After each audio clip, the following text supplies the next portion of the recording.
देव थया इष्टदेव ने नमस्कार करजो। इष्टदेवताभ्यो नमः। नमः शब्द संभळाय એટલે માથું નીચું નમાઈ ભગવાનને નમસ્કાર કરવાના। ભગવાનની સામે નમશો ને તો ભગવાન કોઈની સામે નમવા દેશે નહીં। તો ભગવાનની સામે નમી અને નમસ્કાર કરવાના કે અમારો હવનની શરૂઆત કરી અને પહેલા આટલા લોકોને નમસ્કાર કરી એમની રજા લઈ અને પછી હવનની શરૂઆત કરીએ, બરોબર। તો ગણપતિ ભગવાનને નમસ્કાર કર્યા, ઈષ્ટદેવને નમસ્કાર કર્યા, તમારા ઘરની કુળદેવી માને નમસ્કાર કરો।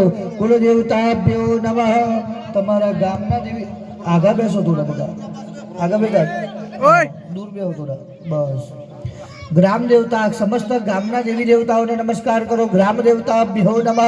આ ભૂમિની અંદર દેવી બિરાજમાન છે, ભૂમિની અંદર નમસ્કાર કરો। સ્થાન દેવતાભ્યો નમઃ। વાણી હિરણ્યગર્ભાભ્યા નમઃ। કાજી પુરંદરાભ્યા નમઃ। લક્ષ્મી નારાયણાભ્યા નમઃ। વામેશ્વરાભ્યા નમઃ। તમારા માતા પિતાને નમસ્કાર કરો। માતૃ પિતૃ ચરણ કમલેભ્યો નમઃ।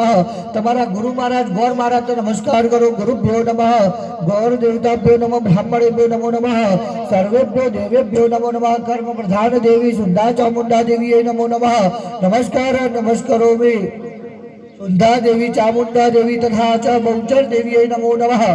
नमस्कार नमस्करोमि विनायकं ब्रह्माणं ब्रह्मा विष्णु महेश्वरान् सरस्वतीं प्रणम्य सर्वकार्यार्थ सिद्धये।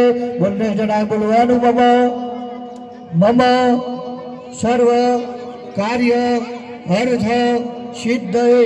सर्व कार्यार्थ सिद्धये। બંને જણાએ ઊભા થવાનું છે। અંદર માતાજી બિરાજમાન છે, બરોબર। ત્યાં ફૂલ ચોખા ચડાવવાના, બે હાથ જોડી પગે લાગવાનું।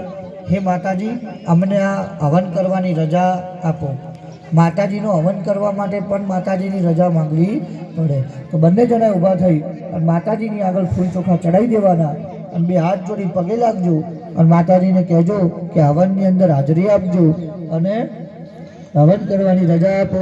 યા દેવી સર્વભૂતેષુ માં બહુચર ચામુંડા રૂપેણ સંસ્થિતા। નમસ્તસ્यै નમસ્તસ્यै નમસ્તસ્यै નમો નમઃ।